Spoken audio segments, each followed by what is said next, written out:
ಎಂಥ ಸಂದರ್ಭ business loan ಅನ್ನು ಪಡ್ಕೊಳ್ಳೋದಕ್ಕೆ ನಿಮಗಿರುವ ಆಯ್ಕೆ ಅಂತಂದ್ರೆ ನೇರವಾಗಿ ನೀವು ನಿಮ್ಮ ದಾಖಲಾತಿಗಳನ್ನು ತಗೊಂಡು ಸೀದಾ ಬ್ಯಾಂಕ್ಗೆ ಹೋಗಿ ಅಲ್ಲಿ ವಿಚಾರಿಸಬಹುದು. ಎರಡನೆಯ ಹಂತ, ನೀವು ಅಪ್ಲೈ ನವ್ ಅನ್ನೋದನ್ನು ಕ್ಲಿಕ್ ಮಾಡಿದ ತಕ್ಷಣ ಇನ್ನೊಂದು ವೆಬ್ ಪೇಜ್ಗೆ ನಿಮಗೆ ಡೈರೆಕ್ಟ್ ಮಾಡ್ತಾರೆ. ಸೊ ಆ ವೆಬ್ ಪೇಜ್ನಲ್ಲಿ ನೀವು ನಿಮ್ಮ ಮಾಹಿತಿಯನ್ನೆಲ್ಲ ಎಂಟರ್ ಮಾಡ್ತೀರಿ.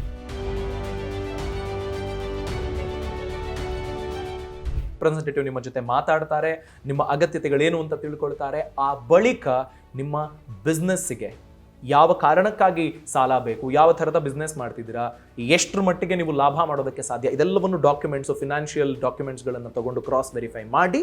ಹಾಯ್ ಹಲೋ ನಮಸ್ಕಾರ, welcome to Boss Wala YouTube channel. ನಾನು ಚೈತ್ರ. ಸ್ನೇಹಿತರೆ, ಈಗ ಯಾರಾದರೂ ಸರಿ ಒಂದು ಬಿಸ್ನೆಸ್ ಅನ್ನ ಶುರು ಮಾಡಬೇಕು ಅಂತಂದ್ರೆ ಪ್ಲಾನಿಂಗ್ ಜೊತೆಗೆ ಬಂಡವಾಳವನ್ನ ಕೂಡ ರೆಡಿ ಮಾಡ್ಕೊಳ್ಳೋದು ಅಷ್ಟೇ ಇಂಪಾರ್ಟೆಂಟ್ ಆಗುತ್ತೆ. ಸೊ ಬೇರೆ ಬಿಸ್ನೆಸ್ ಅನ್ನ ಮಾಡ್ತಾ ಇದ್ರೆ ಬಂಡವಾಳ ರೆಡಿ ಇರುತ್ತೆ ಅಂತ ಹೇಳ್ಬೋದು. ಆದ್ರೆ ಈಗ ಕಾಲೇಜ್ ಪಾಸ್ ಆಗಿದ್ದಾರೆ, ಗ್ರಾಜುಯೇಷನ್ ಆಗಿದೆ, ಸ್ಟಾರ್ಟ್ಅಪ್ ಮಾಡಬೇಕು ಅನ್ನುವಂಥ ಒಂದು ಆಸೆ ಇರುತ್ತೆ, ಶುರು ಮಾಡಬೇಕು ಅನ್ನೋದು. ಆದ್ರೆ ಅವ್ರ ಹತ್ರ ಬಂಡವಾಳ ಇರೋದಿಲ್ಲ. ಸೊ ನೀವು ಕೂಡ ಅದೇ ಒಂದು ಸಾಲಿನಲ್ಲಿದ್ರೆ ನಿಮಗೂ ಕೂಡ ಬಿಸ್ನೆಸ್ ಶುರು ಮಾಡಬೇಕು, ನನ್ನದೇ ಆದಂಥ ಒಂದು ಸ್ಟಾರ್ಟ್ಅಪ್ ಇರಬೇಕು ಅನ್ನುವಂಥ ಡ್ರೀಮ್ ಇದ್ರೆ ಈ ವಿಡಿಯೋವನ್ನ ಕೊನೆ ತನಕ ಮಿಸ್ ಮಾಡದೆ ನೋಡಿ. ಯಾಕಂತಂದ್ರೆ ಬಿಸ್ನೆಸ್ ಲೋನ್ ಅನ್ನ ಯಾವ ರೀತಿಯಾಗಿ ಪಡ್ಕೊಳ್ಬೇಕು ಅನ್ನೋದ್ರ ಬಗ್ಗೆ ಈ ವಿಡಿಯೋದಲ್ಲಿ ನಾನು ನಿಮಗೆ ತಿಳಿಸ್ಕೊಡ್ತೀನಿ. ಸೊ ಯಾವ ರೀತಿಯಾಗಿ ನಿಮ್ಮ ಇನ್ವೆಸ್ಟ್ಮೆಂಟ್ ಪ್ಲಾನ್ ಇರಬೇಕಾಗತ್ತೆ, ಸೊ ಲೋನ್ ಅಮೌಂಟ್ ಅನ್ನ ಹೇಗೆ ರೆಡಿ ಮಾಡ್ಕೊಳ್ಳೋದು, ಯಾವೆಲ್ಲ ಬಿಸ್ನೆಸ್ ಲೋನ್ ಇದೆ, ಹೇಗೆ ಅಪ್ಲೈ ಮಾಡೋದು ಅನ್ನೋದ್ರ ಬಗ್ಗೆ ಇನ್ ಡೀಟೇಲ್ ಆಗಿ ಇನ್ಫಾರ್ಮೇಶನ್ ಸಿಗುತ್ತೆ. ಸೊ ಹಾಗಾಗಿ ವಿಡಿಯೋವನ್ನ ಕೊನೆ ತನಕ ಮಿಸ್ ಮಾಡದೆ ನೋಡಿ. ಇತ್ತೀಚೆಗಂತೂ ಇಂಟರ್ನೆಟ್ ಯಾವ ಮಟ್ಟಿಗೆ ಕೆಲಸಗಳನ್ನು ಸುಲಭ ಮಾಡ್ತಿದೆ ಅಂತಂದ್ರೆ, ನಿಮಗೆ ಯಾವುದೋ ಒಂದು ವಿಚಾರದ ಬಗ್ಗೆ ಮಾಹಿತಿ ಬೇಕು, ಬ್ಯಾಂಕ್ ವೆಬ್ಸೈಟ್ಗೆ ಹೋಗಿ ಯಾವುದೋ ಒಂದು ಟೋಲ್ ಫ್ರೀ ನಂಬರ್ ಇರುತ್ತೆ ಅಥವಾ ಕಸ್ಟಮರ್ ಸರ್ವಿಸ್ ನಂಬರ್ ಇರುತ್ತೆ, ಆ ನಂಬರ್ಗೆ ಕಾಲ್ ಮಾಡಿ ಅವ್ರ ಇನ್ಫಾರ್ಮೇಷನ್ ಕೊಟ್ಬಿಡ್ತಾರೆ. ಅವರ ವೆಬ್ಸೈಟ್ಗೆ ಹೋಗಿ ಬೇಕಾದ ಇನ್ಫಾರ್ಮೇಷನ್ ಅನ್ನು ಫಿಲ್ ಮಾಡಿ, ನೀವು ಯಾವ ಪ್ರಾಡಕ್ಟ್ನ ಬಗ್ಗೆ ಹುಡುಕ್ತಿರ್ತೀರಿ ಆ ಅಪ್ಲಿಕೇಶನ್ ಸಬ್ಮಿಟ್ ಮಾಡಿಬಿಟ್ರೆ ಬ್ಯಾಂಕ್ ಪ್ರತಿನಿಧಿನೇ ನಿಮಗೆ ಕಾಲ್ ಮಾಡಿ ಬೇಕಾದ ಇನ್ಫಾರ್ಮೇಷನ್ ಕೊಡ್ತಾರೆ. ಡಾಕ್ಯುಮೆಂಟೇಷನ್ ಪ್ರಾಸೆಸ್ ಏನಿರುತ್ತೆ, ನೀವು ಯಾವ್ಯಾವ ಹಂತದಲ್ಲಿ ಏನೇನನ್ನೆಲ್ಲ ಗಮನಿಸಬೇಕಾಗುತ್ತೆ, ಈ ಎಲ್ಲ ಅಂಶಗಳನ್ನು ಅವರಿಂದಾನೇ ನೀವು ಪಡ್ಕೊಂಡು ಬಿಡಬಹುದು. ಆ ಬಳಿಕ ನಿಮಗೆ ಬೇಕಾದ್ರೆ ಮುಂದುವರಿಬಹುದು, ಇಲ್ಲದೇ ಇದ್ರೆ ಇಲ್ಲ. ಈ ಥರದ ಸರ್ವಿಸ್ಗಳಿದ್ದಾವೆ.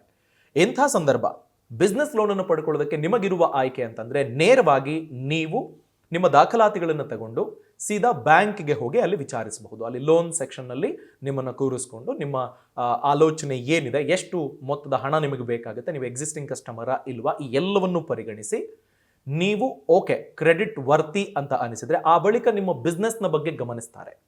ಯಾವ ಬಿಸ್ನೆಸ್ಸಿಗೆ ಕೇಳ್ತಿದ್ದಾರೆ, ಅದು ಈಗ ಸೂಟಬಲ್, ರಿಲೆವೆಂಟ್ ಇದೆಯಾ, ಸಕ್ಸಸ್ಫುಲ್ ಆಗುತ್ತಾ, ಇವರು ಸಾಲ ವಾಪಸ್ ಕಟ್ತಾರಾ, ಈ ಎಲ್ಲ ಅಂಶಗಳನ್ನು ಕ್ವಿಕ್ ಆಗಿ ಅನಲೈಸ್ ಮಾಡಿ ಆ ಬಳಿಕ ನಿಮ್ಮ ಹತ್ರ ಡಾಕ್ಯುಮೆಂಟ್ ಅನ್ನು ತಗೊಂಡು ಅದನ್ನು ವೆರಿಫೈ ಮಾಡಿ ಲೋನ್ ಪ್ರಾಸೆಸ್ ಅನ್ನ ಮುಂದುವರಿಸ್ತಾರೆ. ಇದು ಆಫ್ಲೈನ್ ಮೆಥಡ್ ಅಂತ ನಾವು ಗಮನಿಸಿದ್ರೆ. ಒಂದು ವೇಳೆ ಆನ್ಲೈನ್ನಲ್ಲಿ ನಾನು ಅಪ್ಲೈ ಮಾಡಬೇಕು ಅಂತಂದ್ರೆ ಖಂಡಿತ ಅವಕಾಶ ಇದೆ. ಇದನ್ನ ಲೀಡ್ ಜನರೇಷನ್ ಅಂತ ಬ್ಯಾಂಕ್ನವರು ಪರಿಗಣಿಸ್ತಾರೆ. ಅದರರ್ಥ ನೀವು ಬೇಕಾಗಿರುವ ಮಾಹಿತಿಯನ್ನೆಲ್ಲ ಕೊಡ್ತೀರಿ, ನಿಮ್ಮನ್ನ ಕಾಂಟ್ಯಾಕ್ಟ್ ಮಾಡೋದಕ್ಕೆ ಬೇಕಾಗಿರುವ ಮಾಹಿತಿ ಕೊಡ್ತೀರಿ, ಏನ್ ಬಿಸ್ನೆಸ್ ಮಾಡಬೇಕು ಅಂತ ಅಂದ್ಕೊಂಡಿದ್ದೀರಿ ಅದನ್ನು ಕೊಡ್ತೀರಿ. ಆಲ್ಮೋಸ್ಟ್ ಒಂದು ಲೋನ್ ಪ್ರಾಸೆಸ್ನ ಅರ್ಧಕ್ಕರ್ಧ ಕೆಲಸವನ್ನ ನೀವು ಆನ್ಲೈನ್ನಲ್ಲಿ ಮುಗಿಸಿಕೊಳ್ಳಬಹುದು. ಆ ಬಳಿಕ ಏನಾಗುತ್ತೆ ಅಂತಂದ್ರೆ, ಈಗ ನೀವು ಫಾರ್ ಎಕ್ಸಾಂಪಲ್ ಮೊದಲನೇ ಸ್ಟೆಪ್ ಏನಪ್ಪಾ ಅಂತಂದ್ರೆ, ನೀವು ಬ್ಯಾಂಕ್ನ ವೆಬ್ಸೈಟಿಗೆ ಹೋಗ್ತೀರಿ, ಬಿಸ್ನೆಸ್ ಲೋನ್ ಅನ್ನೋ ಆಪ್ಷನ್ ಅನ್ನು ಸೆಲೆಕ್ಟ್ ಮಾಡ್ಕೊಳ್ತೀರಿ. ಆಗ ಅಲ್ಲಿ ಏನೇನು ಡಾಕ್ಯುಮೆಂಟೇಶನ್ ಏನೇನಿರುತ್ತೆ ಅಥವಾ ಎಲಿಜಿಬಿಲಿಟಿ ಕ್ರೈಟೀರಿಯನ್ ಇದೆಲ್ಲವನ್ನೂ ಗಮನಿಸ್ತೀರಿ. ಅಪ್ಲೈ ನವ್ ಅಥವಾ ಅಪ್ಲೈ ಆನ್ಲೈನ್ ಅಂತ ಒಂದು ಆಪ್ಷನ್ ಇರುತ್ತೆ, ಅದನ್ನು ಕ್ಲಿಕ್ ಮಾಡ್ತೀರಿ. ಎರಡನೆಯ ಹಂತ, ನೀವು ಅಪ್ಲೈ ನವ್ ಅನ್ನೋದನ್ನು ಕ್ಲಿಕ್ ಮಾಡಿದ ತಕ್ಷಣ ಇನ್ನೊಂದು ವೆಬ್ ಪೇಜ್ಗೆ ನಿಮಗೆ ಡೈರೆಕ್ಟ್ ಮಾಡ್ತಾರೆ. ಸೊ ಆ ವೆಬ್ ಪೇಜ್ನಲ್ಲಿ ನೀವು ನಿಮ್ಮ ಮಾಹಿತಿಯನ್ನೆಲ್ಲ ಎಂಟರ್ ಮಾಡ್ತೀರಿ. ನಿಮ್ಮ ಹೆಸರು, contact number, email I D, ಏನು ಬಿಸ್ನೆಸ್ಸು, ಮ್ಯಾನುಫ್ಯಾಕ್ಚರಿಂಗಾ, ಸರ್ವಿಸಾ ಅಥವಾ ಇನ್ನೊಂದೇನೋ ಬಿಸ್ನೆಸ್ಸಾ, ಈ ಥರ ಎಲ್ಲ ಮಾಹಿತಿಯನ್ನು ಎಂಟರ್ ಮಾಡ್ತೀರಿ. ಅದು ಯಾವ ಥರದ ಓನರ್ಶಿಪ್ಪು, ಏನು ಕತೆ ಎಲ್ಲ ಎಂಟರ್ ಮಾಡ್ತೀರಿ. ಆ ಬಳಿಕ ಒನ್ಸ್ ನೀವು ಇದೆಲ್ಲವನ್ನು ಎಂಟರ್ ಮಾಡಿದ ಮೇಲೆ ಮೂರನೇ ಸ್ಟೆಪ್ ಏನಪ್ಪ ಅಂತಂದರೆ ಸಬ್ಮಿಟ್ ಮಾಡೋದು. ನೀವು ಓಕೆ ನಾನು ಇವಾಗ ಕೊಟ್ಟಿರೋ ಮಾಹಿತಿ ಎಲ್ಲ ಕರೆಕ್ಟ್ ಆಗಿದೆ ಅಂತ ಅನಿಸಿದ್ರೆ ಫೈನಲ್ ಅಪ್ಲಿಕೇಶನ್ ಸಬ್ಮಿಷನ್ ಅನ್ನು ನೀವು ಮಾಡ್ತೀರಿ. ಸಬ್ಮಿಟ್ ಮಾಡಿದ ಬಳಿಕ ನಿಮಗೆ ಒಬ್ಬ ಬ್ಯಾಂಕ್ನ ರೆಪ್ರೆಸೆಂಟೇಟಿವ್ ಕಾಲ್ ಮಾಡ್ತಾರೆ, ಮಾತಾಡ್ತಾರೆ. ನಿಮ್ಮ ಅಪ್ಲಿಕೇಶನ್ ಓಕೆ ಅಂತ ಅನಿಸಿದ್ರೆ ಫರ್ದರ್ ಮುಂದುವರಿಯೋದ್ರ ಬಗ್ಗೆ ನಿಮ್ಮ ಜೊತೆಗೆ ಚರ್ಚೆ ಮಾಡ್ತಾರೆ. ಅವರು ಮಾತನಾಡಿದ ಬಳಿಕನೂ ನೀವು ಎಸ್ ನಾನು ಕಂಟಿನ್ಯೂ ಮಾಡ್ತೀನಿ ಅಂತ ಅಂದರೆ ಕೊನೆಯದಾಗಿ ನಿಮಗೆ ನಾಲ್ಕನೆಯ ಹಂತ ಏನಪ್ಪ, ಬ್ಯಾಂಕ್ನವರು ನಿಮ್ಮನ್ನು ನೇರವಾಗಿ ಅವರೇ ಬಂದು ಭೇಟಿ ಮಾಡ್ತಾರೆ ಅಥವಾ ನೀವೇ ಬ್ಯಾಂಕಿಗೆ ಹೋಗಬೇಕಾಗುತ್ತೆ. ಆ ಬಳಿಕ ನೀವು ಹೋದ ನಂತರದಲ್ಲಿ ನಿಮ್ಮ ಡಾಕ್ಯುಮೆಂಟ್ ವೆರಿಫಿಕೇಷನ್ನು, ನಿಮ್ಮ ಬಿಸ್ನೆಸ್ ಮಾಡ್ಯೂಲ್ನ ಬಗ್ಗೆ ಮಾಹಿತಿಯನ್ನು ಇನ್ನು ಬೇರೆ ಬೇರೆ ಹಂತಗಳಲ್ಲಿ ಅವರು ಅನಲೈಸ್ ಮಾಡೋದು ಮಾಡ್ತಾರೆ. ಇದೆಲ್ಲವನ್ನು ಮಾಡ್ತಾರೆ. ಈ ಎಲ್ಲ ವೆರಿಫಿಕೇಶನ್ ಪ್ರಾಸೆಸ್ ಮುಗಿದ ನಂತರದಲ್ಲಿ ನಿಮ್ಮ ಲೋನ್ ಅಪ್ಲಿಕೇಶನ್ ಅನ್ನು ಅವರು ಫೈನಲಿ ಅಪ್ರೂವ್ ಮಾಡಿ ನಿಮ್ಮ ಅಕೌಂಟಿಗೆ ನಿಮ್ಮ ಹತ್ರ ಏನು ದಾಖಲೆ ಪಡ್ಕೊಂಡಿರ್ತಾರೆ ಅದಕ್ಕೆ ಕ್ಯಾಶ್ ಕ್ರೆಡಿಟ್ ಲಿಮಿಟೋ ಅಥವಾ ಓವರ್ ಡ್ರಾಫ್ಟೋ ಯಾವ ಥರದ ಸಾಲದ ಪ್ರಾಡಕ್ಟನ್ನು ನೀವು ಆಯ್ಕೆ ಮಾಡ್ಕೊಂಡಿರ್ತೀರಿ ಅನ್ನೋ ಆಧಾರದ ಮೇರೆಗೆ ನಿಮಗೆ ಬ್ಯಾಂಕಿಗೆ ಟ್ರಾನ್ಸ್ಫರ್ ಮಾಡೋದು ಅಥವಾ ನಿಮಗೆ ಆ ಕ್ಯಾಶ್ ಕ್ರೆಡಿಟ್ ಲಿಮಿಟನ್ನು ಕೊಟ್ಟು ಅದನ್ನು ಆಕ್ಸೆಸ್ ಮಾಡೋದಕ್ಕೆ ಬೇಕಾಗಿರುವಂತಹ ಬೇರೆ ವ್ಯವಸ್ಥೆ ಏನಿದೆ ಅದನ್ನು ಆಕ್ಟಿವೇಟ್ ಮಾಡಿ ನಿಮಗೆ ಕಮ್ಯುನಿಕೇಟ್ ಮಾಡುವಂತಹ ಕೆಲಸವನ್ನು ಮಾಡ್ತಾರೆ. ಹೀಗೆ ನೀವು ಆನ್ಲೈನ್ ಮುಖೇನ ಒಂದು ಲೀಡ್ ಜನರೇಷನ್ ಅನ್ನು ಮಾಡಿಕೊಂಡು ಬಿಸ್ನೆಸ್ ಲೋನ್ ಅನ್ನು ಪಡ್ಕೊಳ್ಳುವಂತಹ ಹಲವು ಹಂತಗಳಲ್ಲಿ ಮೇಜರ್ ಇನ್ಫಾರ್ಮೇಶನ್ ಅನ್ನು ಶೇರ್ ಮಾಡಿಕೊಂಡು ಮಾಹಿತಿಯನ್ನು ಪಡ್ಕೊಂಡು ಬ್ಯಾಂಕ್ನವರ ಜೊತೆಗೆ ಮನೆಯಲ್ಲೇ ಕೂತು ವ್ಯವಹರಿಸುವಂತಹ ಹಂತಗಳನ್ನು ನೀವು ಮುಗಿಸ್ಕೊಂಡು ಬಿಡಬಹುದು. ಆ ಬಳಿಕ ಫೇಸ್ ಟು ಫೇಸ್ ಕೆಲ ಹಂತಗಳು ನೀವು ಹೋಗಿ ಇತ್ಯರ್ಥಪಡಿಸಿಕೊಳ್ಳಬೇಕಾಗಿರೋದಿರುತ್ತೆ. ಅದಕ್ಕೆ ಆನ್ಲೈನ್ ಅಪ್ಲೈ ಅನ್ನೋದು ಒಂದು ವೇದಿಕೆಯಾಗಿ ಪರಿಗಣಿಸಲ್ಪಡುತ್ತೆ. ಸೊ ಸ್ನೇಹಿತರೆ, ಈಗ ನೀವು ಬಿಸ್ನೆಸ್ ಅನ್ನ ಶುರು ಮಾಡ್ತೀರಿ ಅಂತಂದ್ರೆ ಬಿಸ್ನೆಸ್ ಲೋನ್ ಅನ್ನ ಪಡ್ಕೊಳ್ತೀರಾ ಅಂತಂದ್ರೂ ಕೂಡ ಒಂದಷ್ಟು ಎಲಿಜಿಬಿಲಿಟಿ ಇರಬೇಕು, ಒಂದಷ್ಟು ದಾಖಲೆಗಳನ್ನ ಸಬ್ಮಿಟ್ ಮಾಡಬೇಕಾಗತ್ತೆ. ಸೊ ಅವ್ರದೇ ಆದಂತಹ ಒಂದಷ್ಟು ಅರ್ಹತಾ ಮಾನದಂಡಗಳಿರುತ್ತೆ. ಸೊ ನೀವು ಆರಾಮ್ಸೆ ನೀವು ಬಿಸ್ನೆಸ್ ಅನ್ನ ಶುರು ಮಾಡ್ತೀನಿ ಅಂದ ತಕ್ಷಣ ನಿಮಗೆ ಲೋನ್ ಸಿಕ್ಬಿಡೋದಿಲ್ಲ. ಸೊ ಹಾಗಾಗಿ ಬಿಸ್ನೆಸ್ ಲೋನ್ ಅನ್ನ ನೀವು ಪಡ್ಕೊಳ್ಬೇಕು ಅಂತಂದ್ರೆ ಯಾವ ರೀತಿಯಾಗಿ ಪಡ್ಕೊಳ್ಬೇಕು ಅನ್ನೋದ್ರ ಬಗ್ಗೆ ಇನ್ ಡೀಟೇಲ್ ಆಗಿ ಮಾಹಿತಿ ನಿಮಗೆ ಬಾಸ್ವಾಲಾ ಆಪ್ ನಲ್ಲಿ ಸಿಗುತ್ತೆ. ಇಲ್ಲಿ ನಿಮಗೆ ಸುಮಾರು 1 ಗಂಟೆ 39 ನಿಮಿಷದ ಸಂಪೂರ್ಣ ಕೋರ್ಸ್ ಇದೆ. ಸ್ಟೆಪ್ ಬೈ ಸ್ಟೆಪ್ ಗೈಡೆನ್ಸ್ ಸಿಗುತ್ತೆ. ಸೊ ಯಾವೆಲ್ಲ ಬಿಸ್ನೆಸ್ ಲೋನ್ ಇದೆ, ಎಷ್ಟು ನಿಮಗೆ ಅಮೌಂಟ್ ಸಿಗುತ್ತೆ, ಏನೆಲ್ಲ ಡಾಕ್ಯುಮೆಂಟ್ ಸಬ್ಮಿಟ್ ಮಾಡಬೇಕು, ಇನ್ ಡೀಟೇಲ್ ಇನ್ಫಾರ್ಮೇಶನ್ ಸಿಗುವಂತದ್ದು. ಸೊ ನಮ್ಮ ಚಾನೆಲ್ ನ ಬಯೋದಲ್ಲಿ ಲಿಂಕ್ ಇದೆ, ಅದನ್ನ ಕ್ಲಿಕ್ ಮಾಡಿದ್ರೆ ಈಸಿಯಾಗಿ ಬಾಸ್ವಾಲಾ ಆಪ್ ನ ನೀವು ಡೌನ್ಲೋಡ್ ಮಾಡ್ಕೊಳ್ಬಹುದು. ನೀವು ಅದನ್ನ ಕ್ರಾಸ್ ಚೆಕ್ ಮಾಡ್ಕೊಳ್ಳೋದಕ್ಕೆ ಅಥವಾ ಆನ್ಲೈನ್ ಅಪ್ಲೈ ಮಾಡೋದಕ್ಕೆ ಇರುವಂತಹ ಆಯ್ಕೆ ಬಹಳ ಸಿಂಪಲ್. ಬ್ರೌಸರ್ಗೆ ಹೋಗಿ ನೀವು ಯಾವ ಬ್ಯಾಂಕ್ ನಲ್ಲಿ ಅಪ್ಲೈ ಮಾಡಬೇಕು ಅಂತಿದ್ದೀರಿ ಆ ಬ್ಯಾಂಕ್ನ ವೆಬ್ಸೈಟ್ಗೆ ನೀವು ಲಾಗಿನ್ ಆಗಬೇಕಾಗತ್ತೆ. ನಾನೇನು ಮಾಡ್ತಿದ್ದೀನಿ, ಈಗ ಬ್ರೌಸರ್ಗೆ ಹೋಗಿ SBI ಬಿಸ್ನೆಸ್ ಲೋನ್ ಅನ್ನೋದನ್ನ ಟೈಪ್ ಮಾಡಿದ್ದೀನಿ. ಇಲ್ಲಿ ಅಫಿಷಿಯಲ್ ವೆಬ್ಸೈಟ್ನ ನೋಟಿಫಿಕೇಶನ್ ತೋರಿಸುತ್ತೆ, ಸೆಲೆಕ್ಟ್ ಮಾಡ್ಕೊಳ್ಳಿ.